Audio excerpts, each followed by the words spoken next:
Drugs का, drugs for the NS, जिसमें हमने कहा था कि 4 टाइप्स के ड्रग्स पढ़ेंगे। कौन कौन से? Cholinergic drugs number 1, number 2 anti cholinergic drugs, number 3 adrenergic drugs and number 4th one is anti adrenergic drugs. तो आज हमारा टॉपिक क्या है? Anti cholinergic drugs. हमने कोलिनर्जिक ड्रग्स को कंप्लीट कर लिया, तो एंटी कोलिनर्जिक ड्रग्स जो है ये खिलाफ काम करते हैं किसके? कोलिनर्जिक ड्रग्स के। फॉर योर रिव्यू कि कोलिनर्जिक ड्रग्स क्या कर रहे थे और एंटी कोलिनर्जिक ड्रग्स जाकर के क्या करेंगे। यू नो दैट क्या हो रहा था कि हमारा जो नर्वस सिस्टम था उसके जो 2 पार्ट्स थे, autonomic central nervous system and peripheral nervous system. फिर फर्दर पेरिफेरल नर्वस सिस्टम के था सेंसरी एंड मोटर नर्व्स निकल रही थी। Got it? फिर मोटर नर्व्स की देयर वाज द 2 टाइप्स। कौन कौन से? सोमेटिक, ठीक है, दूसरा ऑटोनोमिक। सोमेटिक, दूसरा क्या था? ऑटोनोमिक नर्वस सिस्टम, ठीक है। तो सोमेटिक क्या कर रहा था कि वो वॉलंटरी जो अंडर कंट्रोल मसल थे उनको उनके पास जाकर के अपना काम कर रहा था, और ऑटोनोमिक क्या कहां जा रहा था? स्मूथ मसल्स की तरफ, जहां पर इनवॉलंटरी काम हो रहा था। किसका? ऑटोनोमिक नर्वस सिस्टम का। फिर उसी तरह 2 टाइप्स के नर्व्स थे, सेंसरी और मोटर। इसी तरह फिर क्या था कि सोमेटिक में क्या था? सिंगल न्यूरॉन इन्वॉल्व था, और ऑटोनोमी में 2 टाइप्स के इन्वॉल्व थे, जिनमें फिर फर्दर ऑटोनोमी के टाइप्स थे। कौन कौन से टाइप्स थे? Para sympathetic nervous system and the sympathetic, ठीक है माय स्टूडेंट्स। तो कोलिनर्जिक ड्रग्स तो थी वो कौन से की थी? सिंपैथेटिक की थी। कौन? सॉरी, कैसी की थी? पैरासिम्पैथेटिक की थी। क्यों पैरासिम्पैथेटिक की थी? वो इसलिए पैरासिम्पैथेटिक की थी क्योंकि पैरासिम्पैथेटिक में क्या हो रहा था? हमारे पास क्या हो रहा था? न्यूरोट्रांसमीटर रिलीज हो रहा था। जैसे ही वेव ऑफ द डिपोलराइजेशन आ रहा था, तो क्या हो रहा था? इस सूरत में पैरासिम्पैथेटिक नर्वस सिस्टम का जो न्यूरॉन था, ठीक है, जो 2 टाइप के न्यूरॉन्स थे, उनमें से क्या रिलीज हो रहा था? Acetyl choline. प्री में से भी एसिटाइल कोलिन रिलीज हो रहा था, और पोस्ट में से भी, एक्सोन में से भी क्या हो रहा था? एसिटाइल कोलिन रिलीज हो रहा था। Got it my students? जो एसिटाइल कोलिन रिलीज हो रहा था पोस्ट जो गैंग्लियोनिक एक्सोन था, उसमें से फिर वो न्यूरोट्रांसमीटर वो जाकर के कहां जा रहा था? जो टारगेटेड जो सेल था पैरासिम्पैथेटिक का, उसके पास जा रहा था। किसके पास? 2 टाइप्स के हमारे पास रिसेप्टर्स थे। कौन कौन से रिसेप्टर्स थे? निकोटिनिक, ठीक है, और मस्कर्निक रिसेप्टर्स थे। पढ़ लिया था ना, क्लियर हो गया था ना कौन कौन से थे? मस्कर्निक रिसेप्टर्स थे और निकोटिनिक रिसेप्टर्स थे। फिर फर्दर मस्कर्निक रिसेप्टर्स के क्या थे? 5 टाइप्स थे। कौन कौन से? M1, M2, M3, M4 and the M5। फिर हमने क्या कहा था? जो मोस्ट जो इंपॉर्टेंट है हमारे पास M1, M2 and the M3 है। जबकि निकोटिनिक रिसेप्टर के 2 टाइप्स थे। कौन कौन से? NM, ठीक है, दूसरा था NN। तो मस्कर्निक रिसेप्टर के साथ जाकर के एसिटाइल कोलिन हो रहा था बाइंड, ठीक है। क्या हो रहा था? दरअसल जैसे ही वेव ऑफ डिपोलराइजेशन ब्रेन से आ रही थी, तो एसिटाइल कोलिन रिलीज हो रहा था। जैसे ही एसिटाइल कोलिन रिलीज हो रहा था, वो जा रहा था अपने रिसेप्टर के पास, ठीक है, आया निकोटिनिक के पास या तो फिर मस्कर्निक रिसेप्टर के पास, ठीक है। उसके साथ क्या कर रहा था? बाइंड कर रहा था। जैसे ही वो उसके साथ हो रहा था बाइंड, फिर उसके बाद वो अपना फंक्शन जो है वो कर रहा था। अपना काम क्या कर रहा था? क्या कर रहा था? पैरासिम्पैथेटिक हार्ट रिलैक्सेशन में काम कर रहा था। हार्ट के रेट को डिक्रीज कर रहा था, ठीक है। फोर्स ऑफ द कॉन्ट्रैक्शन को क्या कर रहा था? डिक्रीज। हार्ट की वेलोसिटी ऑफ द कंडक्शन को क्या कर रहा था? डिक्रीज कर रहा था। जीआईटी में क्या कर रहा था? कॉन्स्ट्रिक्शन करवा रही थी, ठीक है, इंटेस्टाइन्स में। जबकि स्फिंक्टर में क्या कर रहा था? रिलैक्सेशन। इसी तरह यूरिनरी ब्लैडर की अगर बात की जाए, तो पैरासिम्पैथेटिक नर्वस सिस्टम वहां पर जाकर के क्या कर रहा था? यूरिनरी ब्लैडर के जो डेड्रूसर मसल्स जो थे, क्या थे? डेड्रूसर मसल्स जो थे यूरिनरी ब्लैडर को, उनको कर रहा था कॉन्स्ट्रिक्ट। जबकि स्फिंक्टर जो था यूरिथ्रा का, उसको कर रहा था रिलैक्स, जिसकी वजह से यूरिन बआसानी पास हो रहा था। इसी तरह और ये क्या कर रहा था, ब्लंक्स में जाकर के ब्रोंको कॉन्स्ट्रिक्शन काज करवा रहा था, जिसमें अस्थमा वालों के लिए ये खतरनाक साबित हो रहा था। Got it my respected students. तो उसके बाद जैसे ही ये रिलीज हो रहा था तो मस्कर्निक जो था रिसेप्टर हमारा, उसके साथ ये कर रहा था बाइंड। ठीक है, फिर उसके बाद फिर वो पूरा प्रोसेस हो रहा था, जो काम हो रहा था। इसको डिटेल में हम इसलिए नहीं ले रहे क्योंकि कोलिनर्जिक ड्रग्स को हमने कंप्लीटली डिटेल में बता दिया है। ठीक है, कि किस तरह से एसिटाइल कोलिन की प्रोडक्शन होती है, किस तरह से वो निकलता है, फिर जाकर के अपने रिसेप्टर के साथ बाइंड होकर फिर जाकर के अपना काम करता है। जिसने ना देखी हो तो वो काइंडली कोलिनर्जिक ड्रग्स की वीडियो जाकर के देख ले, उसको कॉन्सेप्ट पूरा समझ में आ जाएगा। उसके बाद एंटी कोलिनर्जिक ड्रग्स वो झट से याद कर लेगा। तो बात दरअसल क्या हो रही थी एंटी कोलिनर्जिक ड्रग्स में, कि जैसे ही एसिटाइल कोलिन रिलीज हो रहा था तो एंटी कोलिनर्जिक ड्रग्स, ये जो हमारे पास ड्रग्स हैं, ये वहां पर जाकर के ये जो मस्कर्निक जो रिसेप्टर था जहां पर एसिटाइल कोलिन को होना था बाइंड, ठीक है, वहां पर वो उसको बाइंड होकर के अपना काम करना था। तो एंटी कोलिनर्जिक ड्रग्स क्या करेंगे, सिर्फ मस्कर्निक रिसेप्टर को, ठीक है माय फ्रेंड्स, निकोटिनिक रिसेप्टर के उस नहीं, मस्कर्निक रिसेप्टर को जाकर के करेंगे ये ब्लॉक। क्या करेंगे, इसको ब्लॉक करेंगे। ठीक है, ये मस्कर्निक रिसेप्टर है, ये निकोटिनिक रिसेप्टर है। ये ग्रीन कलर का जो पोर्शन आपको नजर आ रहा होगा, ये हमारे पास हमारा स्मूथ मसल का टारगेटेड ऑर्गन है। ठीक है, हम इसको जीआईटी में से इंटेस्टाइन का ऑर्गन भी कह सकते हैं। ठीक है, तो उसके साथ क्या कर रहा था, बाइंड कर रहा था। ठीक है, उसको जाकर के करेगा ब्लॉक।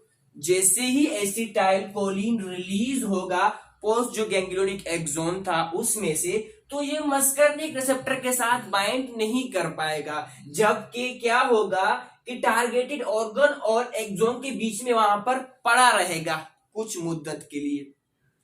जैसे ही वहां पर पड़ा रहेगा तो उसके पड़ा रहने का कोई फायदा ही नहीं होगा। जहां रिसेप्टर के साथ, मस्कर्निक रिसेप्टर के साथ उसको जाकर के बाइंड होना था, वहां पर तो हमने एंटी कोलिनर्जिक ड्रग्स दिए हैं। ये जो एंटी कोलिनर्जिक ड्रग्स हैं ये आ गई यहां पर, कोई भी इनमें से, ठीक है, इनमें से कोई भी, जितने भी सारे लिखे हुए इनमें से कोई भी ड्रग आएगा मस्कर्निक रिसेप्टर को कर देगा ब्लॉक। जैसे ही मस्कर्निक रिसेप्टर हो जाएगा ब्लॉक तो उसके बाद ये पूरा फंक्शन उलट हो जाएगा।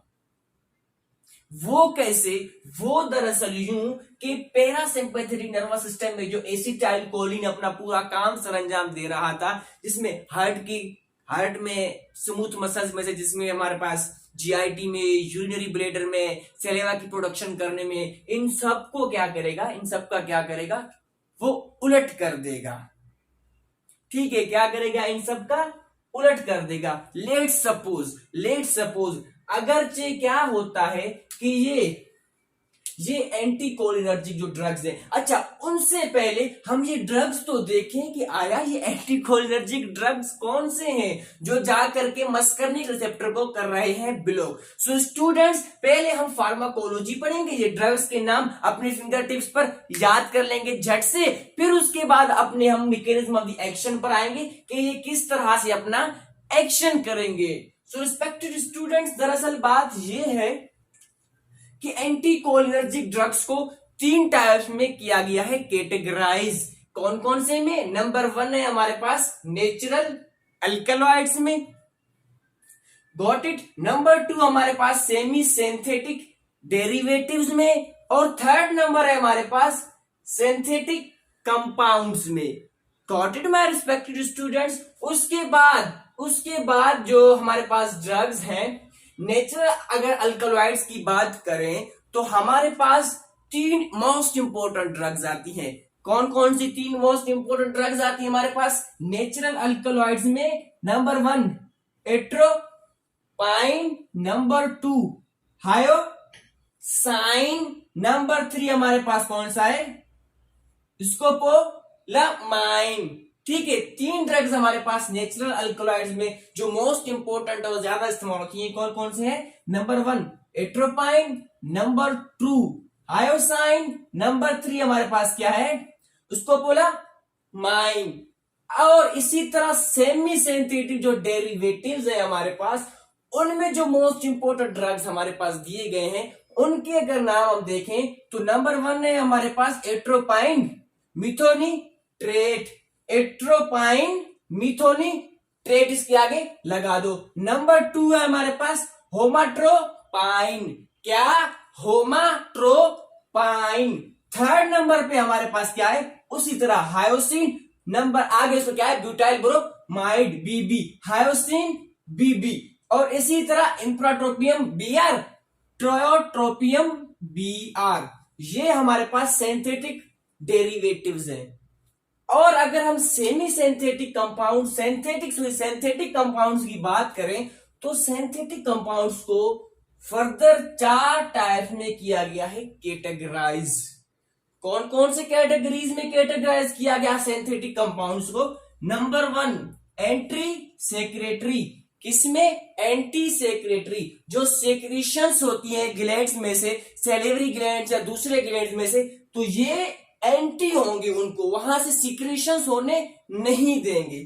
ठीक है। दूसरा हमारे पास कौन सा है? माइड्रिएटिक्स। क्या है स्टूडेंट्स डियर? माइड्रिएटिक्स। दूसरा, उसके बाद थर्ड नंबर हमारे पास क्या है? वेजिको सेलेक्टिव्स। क्या? वेजिको सेलेक्टिव। और फोर्थ वन हमारे पास क्या है? Anti Parkinson's. ठीक है। क्या है dear students? Anti Parkinson's. Parkinson's disease जो होती है ब्रेन में, तो ये एंटी पार्किंसंस, उसके खिलाफ जो ड्रग दी जाती है। आइए चलते हैं हम पहले एंटी सेक्रेटरी के पास कि एंटी सेक्रेटरी में हमारे पास कौन कौन से ड्रग्स हैं। रिस्पेक्टेड स्टूडेंट्स, बात कौन सी है हमारे पास, ड्रग्स कौन से हैं एंटी सेक्रेटरी में? नंबर 1 हमारे पास क्या है? Propantheline. Got it? Propantheline number 1। Number 2 oxyphenonium. Number 2 क्या है? ऑक्सीफेनोनियम। ऑक्सीफेनोनियम। थर्ड वन हमारे पास क्या है? ग्लाइकोपाइरोलेट। Respected students, glycopyrrolate. क्या? ग्लाइकोपाइरोलेट। और मैट्रिएटिक्स में हमारे पास कौन से हैं? Cyclopentolate. Got it? Cyclopentolate number 1। Number 2 हमारे पास क्या है? ट्रोपिकोमाइड। क्या? ट्रोपिकोमाइड। इसी तरह वेजो सिलेक्टिव में हमारे पास एक ही है जो बहुत इंपॉर्टेंट है। वो ड्रग कौन सी है? ऑक्सीब्यूटिनिन। क्या? ऑक्सीब्यूटाइनिन। ऑक्सीब्यूटाइनिन। और एंटी पार्किंसंस में, जो पार्किंसंस डिजीज के लिए दी जाती है खिलाफ, उसमें हमारे पास कौन सा है? Trihexyphenidyl. Trihexyphenidyl. Got it students? ठीक है। ये है हमारे पास कुछ ड्रग्स जिनको आप फिंगर टिप्स पर याद कर लें। ठीक है। अगर आपको ये ड्रग्स याद हो जाएंगी, इनको इतनी मुश्किल तो नहीं है इसको आसान याद करने में, क्योंकि 3 टाइप्स के हैं, natural alkaloids, semi synthetic derivatives, synthetic compounds. Synthetic में फिर हमारे पास कौन से? एंटी सेक्रेटरी, जो सेक्रेटरी की क्लास रहते हैं। इसी तरह मैट्रिएटिक्स, वेजोसिलेक्टिव्स और एंटी पार्किंसंस। गुड। तो दरअसल बात क्या है, हम इन ड्रग्स की बात करेंगे अब। ठीक है। इन ड्रग्स में से हम कोई भी उठा करके पेशेंट को देंगे। ठीक है। सपोज करते हैं कि ये जो ड्रग्स हैं, ये ड्रग्स जाएंगे हमारे पास कहां पर? रिसेप्टर्स जो थी, मस्कर्निक रिसेप्टर्स। क्यों मस्कर्निक रिसेप्टर्स? क्योंकि anticholinergic drugs, respected students, anticholinergic drugs only block the muscarinic receptor. I repeat students, anticholinergic drugs only block the muscarinic receptor, not the nicotinic, just muscarinic receptor। यानी के muscarinic receptor, जिन organs के पास muscarinic receptor मौजूद होगा, उनका काम हो जाएगा block. ठीक है। लेट्स सपोज अगर ये ड्रग्स जाते हैं हमारे पास ब्रेन में, या हम सेंट्रल नर्वस सिस्टम की बात करें, मेमोरी के पास जाते हैं। ठीक है। तो ये M1 हमारा वहां पर रिसेप्टर मौजूद होता है। क्या होता है रिस्पेक्टेड स्टूडेंट्स? क्या होता है? M1 receptor. कौन सा? M1 मस्कर्निक receptor. जैसे ही ये वहां पर जाता है तो वहां पर क्या करवाता है? दो टाइप्स के काम। कौन कौन से? नंबर 1, ब्रेन में वेस्टिब्यूलर एरिया, ठीक है, और बेसल गैंग्लिया को क्या कर देता है? ये डिप्रेस्ड कर देता है। एंटीकोलिनर्जिक ड्रग्स अगर ये मस्कर्निक रिसेप्टर M1 को जाकर के कर देता है ब्लॉक, ठीक है मेरे स्टूडेंट्स, ये जो ड्रग्स है हमारे पास, इन केस अगर ये जाकर के कर देते हैं M1 जो हमारे पास रिसेप्टर है, मस्कर्निक रिसेप्टर, किसका? मस्कर्निक ब्रेन का। अगर ये जाकर के कर देते हैं उसको ब्लॉक, तो क्या होता है कि ये क्या कर देता है? हमारे ब्रेन में दो काम जो हो रही होती हैं उनको कर देता है डिप्रेस्ड। कौन कौन से काम्स को? नंबर 1, वेस्टिब्यूलर एरिया को डिप्रेस्ड कर देता है, ठीक है, और दूसरा करता है बेसल गैंग्लिया को डिप्रेस्ड, ठीक है। अगर हम वेस्टिब्यूलर एरिया की बात करें तो क्या होता है कि वेस्टिब्यूलो कोक्लियर जो होता है हम कान के अंदर, ठीक है, जिसकी हिलने की वजह से क्या होता है? बजावत सफर के दौरान, ट्रेवलिंग के दौरान कि वोमिटिंग सा होता है इंसान को, और वोमिटिंग आ जाता है, यानी वोमिटिंग कर देते हैं, ठीक है। तो उसके लिए क्या ड्रग्स देते हैं हमारे पास, ठीक है स्टूडेंट्स? वो हायोसाइन ड्रग देते हैं। ये वाला ड्रग देते हैं जो कि जाकर के काम करता है एंटी मोशन सिकनेस का। किसका रिस्पेक्टेड स्टूडेंट्स काम करता है? ये एंटी मोशन सिकनेस का।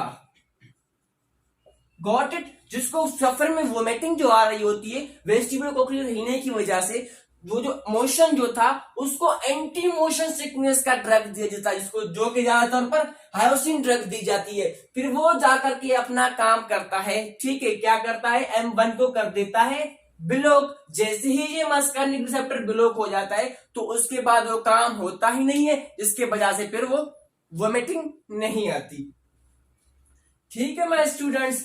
और अगर हम दूसरे की बात करें जो कि था हमारे पास बेसल गैंग्लिया, तो बेसल गैंग्लिया में क्या होता है? बेसल गैंग्लिया क्या लीड कराता है, क्या काज कराता है? वो पार्किंसंस डिजीज काज कराता है, ठीक है। तो उसके लिए हम क्या देते हैं? Anti Parkinson's. कहा गया एंटी पार्किंसंस? हमारे पास ये रहा, आपको नजर आ रहा होगा। तो एंटी पार्किंसन के लिए हम क्या देते हैं? ये वाला ड्रग जो जाकर के क्या कर देता है?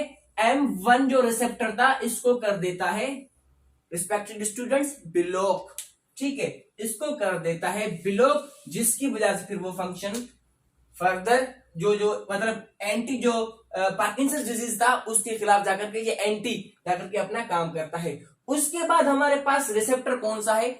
M2, ठीक है, M2 रिसेप्टर। अब हम देखेंगे कि M2 रिसेप्टर हमारे कौन से ऑर्गन के पास होगा। M2 रिसेप्टर तो आप सबको पता ही होगा कि M2 रिसेप्टर जो है ये है हमारे हार्ट के पास, ठीक है, बेहतरी सा दिल नजर आ रहा होगा, ठीक है। चलो इसके हम 4 पोर्शन भी कर लेते हैं, बेचारे हो गए 4 पोर्शन। तो यहां पर हमारे पास M2 रिसेप्टर्स मौजूद हैं। तो क्या होगा कि ये ड्रग्स जो है जाकर के क्या करेंगे? M2 रिसेप्टर को कर देंगे ब्लॉक। जैसे ही M2 रिसेप्टर हो जाएगा ब्लॉक तो ये क्या लीड कराएगा, क्या काज कराएगा? पैरासिम्पैथेटिक फंक्शन क्या कम कर रहा था? पहले तो हम ये देखेंगे कि पैरासिम्पैथेटिक में मस्कर्निक रिसेप्टर अगर यहां से रिलीज हो रहा था तो वो बाइंड कर रहा था M2 रिसेप्टर के साथ, जिसके बाद ये क्या कर रहा था? हार्ट की फोर्स को क्या कर रहा था? फोर्स ऑफ कंट्रेक्शन को कम कर रहा था, ठीक है। हार्ट की रिथम को, रेट को क्या कर रहा था? रिड्यूस कर रहा था, कम कर रहा था। और जो हार्ट का जो वेलोसिटी ऑफ कंडक्शन जो था उसको भी कर रहा था कम। Got it? तो इसमें एंटीकोलिनर्जिक में क्या होगा कि एंटीकोलिनर्जिक इस M2 को कर देंगे ब्लॉक। जैसे ही M2 ब्लॉक आएगा तो मस्कर्निक के पास जो एसिटाइल कोलिन आएगा, तो एसिटाइल कोलिन तो यहां पर मौजूद होगा, पड़ा होगा, लेकिन इसके साथ बाइंड नहीं हो पा रहा होगा बेचारा। क्यों? क्योंकि वो तो बिलोक है, उसको एंटीकोलिनर्जिक ने कर दिया है बिलोक, तो जिसकी वजह से क्या होगा, वो यहाँ पर उल्टा फंक्शन, उल्टा काम होगा। वो क्या होगा कि हार्ट का रेट जो है वो बढ़ जाएगा, फोर्स ऑफ कंट्रैक्शन बढ़ जाएगा, वेलोसिटी ऑफ द कंडक्शन, जो वेलोसिटी कंडक्शन है वो भी क्या होगा, बढ़ जाएगी, जिसकी वजह से क्या होगा डियर स्टूडेंट्स, टेकीकार्डिया। क्या होगा respected students? Tachycardia. Got it my students? And I hope that you have got it. उसके बाद हम बात करेंगे रिस्पेक्टेड स्टूडेंट्स M3 रिसेप्टर्स की, मस्कर्निक रिसेप्टर्स M3 की। तो मस्कर्निक रिसेप्टर्स जो M3 जो रिसेप्टर्स हैं हमारे, वो कहां पर होते हैं? ये जो होते हैं हमारे स्मूथ मसल्स के पास। किसके पास डियर स्टूडेंट्स? स्मूथ मसल्स के पास। स्मूथ मसल्स कौन कौन से? लंग्स के हो गए, यूरिनरी ब्लैडर हो गई, आई हो गई, जीआईटी।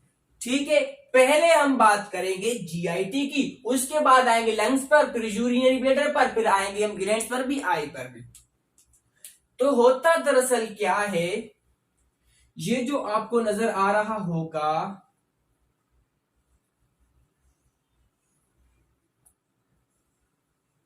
इंटेस्टाइन, कौन सा? Large intestine. ठीक है रिस्पेक्टेड स्टूडेंट्स,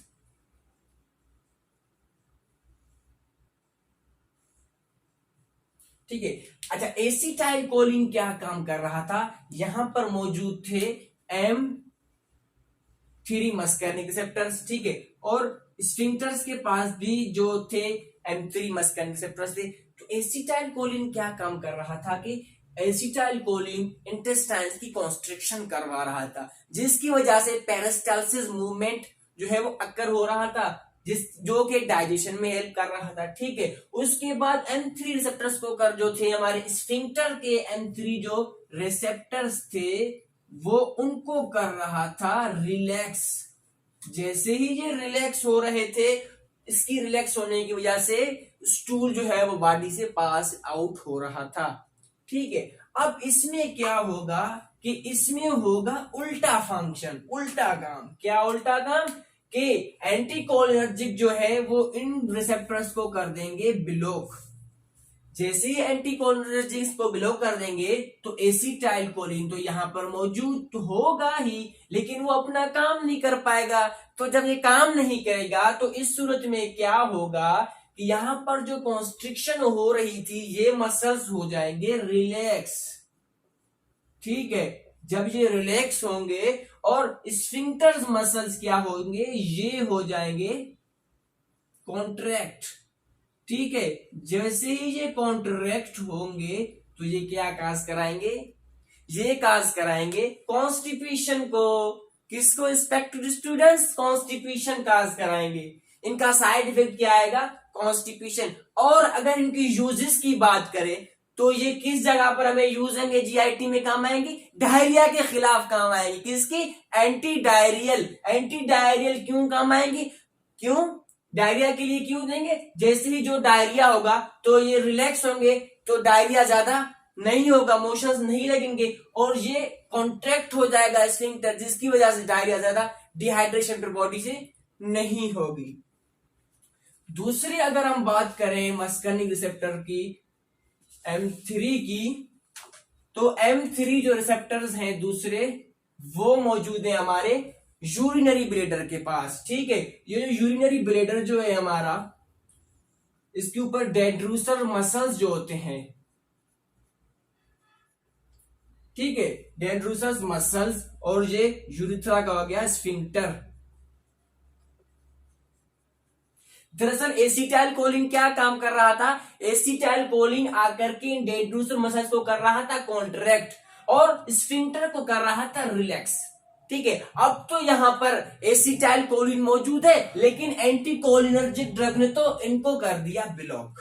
ठीक है, यहां पर जो M3 मस्कर्निक रिसेप्टर्स मौजूद थे, इनको कर दिया, किसने ब्लॉक कर दिया इनको? एंटीकोलिनर्जिक ड्रग ने। किसी भी ड्रग ने आकर के इनको एंटीकोलिनर्जिक में से ब्लॉक कर दिया, जिसकी वजह से अब यहां पर एसिटाइल कोलिन बाइंड नहीं हो पाएगा, तो यहां पर फंक्शन क्या काम होगा, वो उल्टा हो जाएगा। वो कैसे उल्टा होगा, वो दरअसल कुछ यूं होगा कि ये जो डेंड्रूसल मसल्स जो हैं ये हो जाएंगे रिलैक्स, ठीक है, और स्फिंक्टर हो जाएगा कॉन्ट्रैक्ट। एक हिसाब से देखिए अगर जाए तो इसमें क्या होगा, यूरिनरी रेटिनेशन होगा, यूरिन फुल टाइम पास नहीं होगा। और अगर इसकी फायदे की बात करें, मुद्दे की बात की जाए फायदे की, तो इसमें हमारे पास क्या काम में आएंगे, ये एक डिजीज होगा जो आपको इल्म में होगा, इसको कहते हैं इयोरेसिस। क्या, कौन सी disease dear students, इयोरेसिस।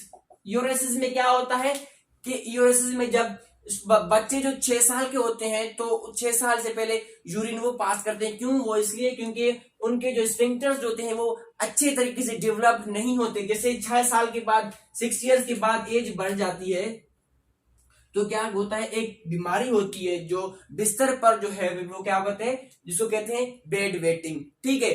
Bed wetting, रात को सोते वक्त मतलब वो उनका पेशाब जो है वो बिस्तर के ऊपर निकल आता है, या क्यों, क्योंकि उनकी स्फिंक्टर्स जो होते हैं वो बहुत कमजोर होते हैं। तो फिर क्या करते हैं कि इनमें फिर क्या देते हैं पेशेंट्स को, वो पेशेंट डॉक्टर के पास जाता है, डॉक्टर उसको प्रिस्क्राइब कर देता है एट्रोपिन मेडिसिन। कौन सा, एट्रोपिन। क्या आप जो है एट्रोपिन ले। फिर ये एट्रोपिन क्या काम करता है कि ये एट्रोपिन फिर यही काम कर देता है, कौन सा, यही एंटीकोलिनर्जिक का, स्फिंक्टर मसल्स के और डेंड्रूसस मसल्स के जो M3 मस्कनिक रिसेप्टर्स हैं उनको कर देता है ये ब्लॉक।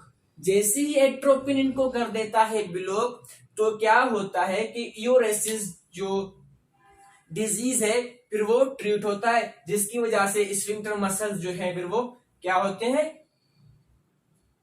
जब ये ब्लॉक होंगे तो ये क्या होंगे, क्या होंगे, कॉन्ट्रैक्ट, और इसी तरह ये क्या होंगे फिर रिलैक्स, जिसकी वजह से क्या होगा, फिर वो डिजीज जो है यूरेसिस जो है वो हल हो जाएगा। ठीक है स्टूडेंट्स, उसके बाद हम बात करेंगे अभी M3 रिसेप्टर स्मूथ मसल किसके पास है, जी लंग्स के पास। गॉट इट स्टूडेंट्स, लंग्स के पास। बात अगर लंग्स की जाए तो ये लंग्स में क्या काज करवा रहा था, ये काज करवा रहा था ब्रोंको कॉन्स्ट्रिक्शन। क्या काज करवा रहा था स्टूडेंट्स, ब्रोंको कॉन्स्ट्रिक्शन काज करवा रहा था। तो कोलिनर्जिक ड्रग्स जैसे क्या करवा रहा था, एसिटाइल कोलिन आकर के क्या करवा था, कोलिनर्जिक ड्रग्स यहाँ पर ब्रोंको कॉन्स्ट्रिक्शन करवा रहा था। तो एसिटाइल कोलिन अगर इस पेशेंट को देंगे अस्थमा में एसिटाइल कोलिन, तो एसिटाइल कोलिन क्या करेगा, ये जो मस्कनिक जो रिसेप्टर होगा लंग्स का उसको कर देगा ब्लॉक, ठीक है। जैसे ही ये ब्लॉक होगा तो एसिटाइल कोलिन तो मौजूद है लेकिन वो इसके साथ बाइंड नहीं हो पाता। जब ये बाइंड नहीं हो पाएगा तो क्या होगा कि इनकी डायलेशन होगी, लंग्स की क्या होगी, डायलेशन, यानी अस्थमा के लिए ये काम आता है। अस्थमा में फिर ये डायलेशन के लिए पेशेंट को देते हैं। उसके बाद हम बात करेंगे दूसरा काम है हमारे पास आई। बात करेंगे अब हम आई की, आंख की, ठीक है। आंख में भी M3 रिसेप्टर होते हैं मस्कनिक। आंख में क्या करवाते हैं कि हमारे दो टाइप्स की मसल्स होती हैं, ठीक है। कौन कौन से, एक तो आयरिस, दूसरा सीलियरी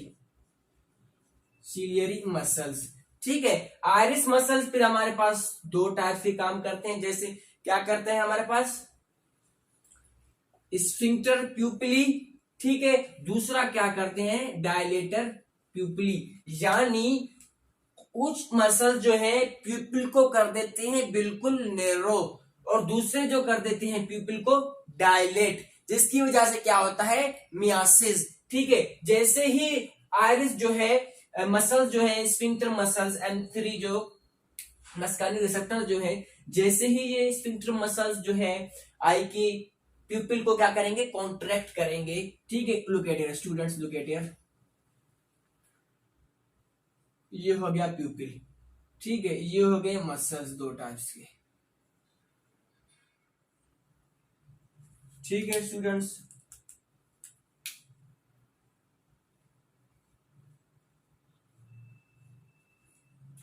तो जैसे ही ये मसल्स क्या होंगे, जैसे ही ये सब मसल्स क्या होंगे, कॉन्ट्रैक्ट होंगे, तो इनकी कॉन्ट्रैक्शन की वजह से ये प्यूपिल की साइज क्या हो जाएगी, डिक्रीज हो जाएगी। क्या होगा स्टूडेंट्स, डिक्रीज हो जाएगा, जिसको कहते हैं स्फिंक्टर प्यूपिली, यानी वो कॉन्ट्रैक्ट हो जाएंगे। ठीक है, दूसरा हमारे पास क्या है, डायलेटर प्यूपिली।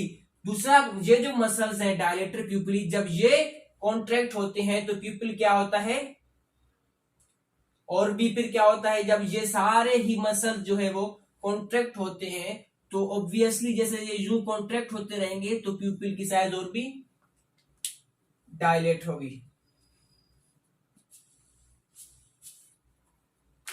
ये था हमारा आंख में। और जो पेशेंट डॉक्टर के पास जाते हैं तो डॉक्टर उनका आंख चेक करने के लिए क्या करता है कि उनकी आंख में 2 कतरे डाल देता है, फिर वो जो कतरे होते हैं वो प्यूपिल की साइज को बढ़ा देते हैं। क्या करते हैं, प्यूपिल की साइज को डायलेट करते हैं। फिर जब प्यूपिल का जो साइज होता है वो डायलेट होता है, ठीक है, तो फिर वो डॉक्टर जो है उसको सही तरीके से इंस्पेक्ट कर रहा होता है, फिर उसकी डायग्नोसिस जो है वो सही तरीके से फिर पेशेंट को, डॉक्टर को मिल जाती है। रिस्पेक्टेड स्टूडेंट्स, अब हम आते हैं ग्लैंड्स के ऊपर कि ग्लैंड्स में क्या फंक्शंस करते हैं। M3 जो मस्कुलिन रिसेप्टर्स हैं हमारे ग्लैंड्स के पास भी मौजूद है। अगर हम बात करें सैलिवरी ग्लैंड्स की, तो सैलिवरी ग्लैंड्स में क्या कर रहा था, एसिटाइलकोलिन सीक्रेशंस को इंक्रीज कर रहा था, सैलिवा की प्रोडक्शन को इंक्रीज कर रहा था। तो यहां पर M3 मस्कुलिन रिसेप्टर तो ब्लॉक है, जैसे ही मस्कुलिन रिसेप्टर ब्लॉक होगा तो यहां पर क्या होगा कि सीक्रेशन जो है वो डिक्रीज हो जाएगी, यानी सैलिवा की प्रोडक्शन ज्यादा नहीं होगी। तो इसमें फिर हम क्या होंगे, अगर एक बात करें तो जो उसको ज्यादा सैलिवा की प्रोडक्शन होती है, ज्यादा सैलिवा यूज होता है, निकल आता है, तो फिर वो क्या करता है, वो जो एंटीकोलिनर्जिक ड्रग्स होता है जिसकी वजह से मस्कुलिन रिसेप्टर होते हैं ब्लॉक, फिर उसकी जो सैलिवा की जो प्रोडक्शन होती है, फिर वो सैलिवा की प्रोडक्शन क्या होती है, कम हो जाती है। तो ये थे हमारे ड्रग्स और ये था उनका एक्शन कि वो जिस तरह से अपना एक्शन दिखा रहे थे, एंटीकोलिनर्जिक ड्रग्स किस तरह से अपना काम जो है वो सरंजाम दे पा रहे थे। रिस्पेक्टेड स्टूडेंट्स, कोलिनर्जिक ड्रग्स और एंटीकोलिनर्जिक्स हो गए complete, got it. Cholinergic drugs तो बिल्कुल डिटेल में बता दिया था। फिर एंटीकोलिनर्जिक ड्रग्स क्या कर रहे थे, वहां पर मस्कुलिन रिसेप्टर को जाकर कर रहे थे ब्लॉक, और उनके ड्रग्स के नाम भी लिख दिए, क्लासिफिकेशन भी कर दिए, ड्रग्स क्लासिफाई भी हो गए, और उनके बाद मैंने मैकेनिज्म ऑफ द एक्शन भी बताया कि किस तरह से वो करके कर रहे हैं, मस्कुलिन रिसेप्टर को ब्लॉक कर रहे थे। फिर उनके बाद इनका जो एक्शन था कि वो किस तरह एक्शन हुआ। अब हम बात करेंगे यूजेस की कि एंटीकोलिनर्जिक ड्रग्स कहां कहां पर यूज होगी। रिस्पेक्टेड स्टूडेंट्स, अगर बात की जाए यूजेस की तो एंटीकोलिनर्जिक ड्रग्स जो है वो यूज होते हैं किसमें, टेकीकार्डिया के लिए।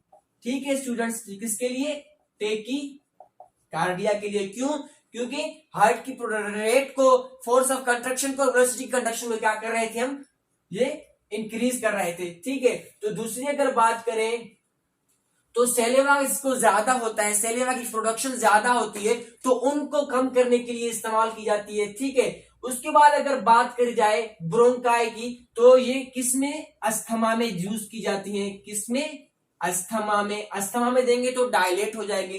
ठीक है, और जीआईटी की बात करें तो एंटी डायरियल ये यूज होंगी, एंटी डायरियल के तौर पर ये यूज होंगे।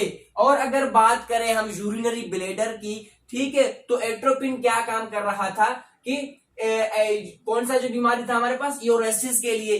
ठीक है, इयोरेसिस एज रेसिस के लिए जो है ये ड्रग्स दी जा रही थी, इरोसिस जो डिजीज था उसकी ये ड्रग्स दी जा रही थी। ठीक है, और प्यूपिल जो था आंख का कॉन्ट्रैक्ट हो रहा था उसको डायलेट करने के लिए ये ड्रग्स जो है वो दी जा रही थी। आई होप दैट एंटीकोलिनर्जिक्स आप स्टूडेंट्स को बेहतरीन वाला समझ में आ गया होगा। Have you got it students, have you got it? Repeat करने की जरूरत तो नहीं है, उम्मीद है कि सबको समझ में आ गया होगा। और अगर एंटी कोलिनर्जिक ड्रग्स आपको कोलिनर्जिक ड्रग्स की तरह समझ में आ गया हो तो काइंडली मिस्टर सनाउल्लाह लेक्चर्स को सब्सक्राइब करना ना भूलिए, ठीक है। लाइक एंड शेयर भी जरूर कीजिए। गॉट इट रिस्पेक्टेड स्टूडेंट्स, मिलते हैं अगले लेक्चर में जो कि होगा हमारा adrenergic drugs. Got it respected students, जो कि होगा हमारा एड्रीनर्जिक ड्रग्स। एड्रीनर्जिक ड्रग्स हमारे कौन से थे? हमारे सिंपैथेटिक नर्वस सिस्टम के हैं ड्रग्स। कौन कौन से? Adrenergic and anti adrenergic. किसके हैं हमारे? ये है हमारे सिंपैथेटिक के। उम्मीद है कि आप सिंपैथेटिक के ड्रग्स को, ठीक है, जो कि एड्रीनर्जिक और एंटी एड्रीनर्जिक ड्रग्स हैं, आप उनको सुनने के लिए तैयार रहेंगे। Have you got it, students?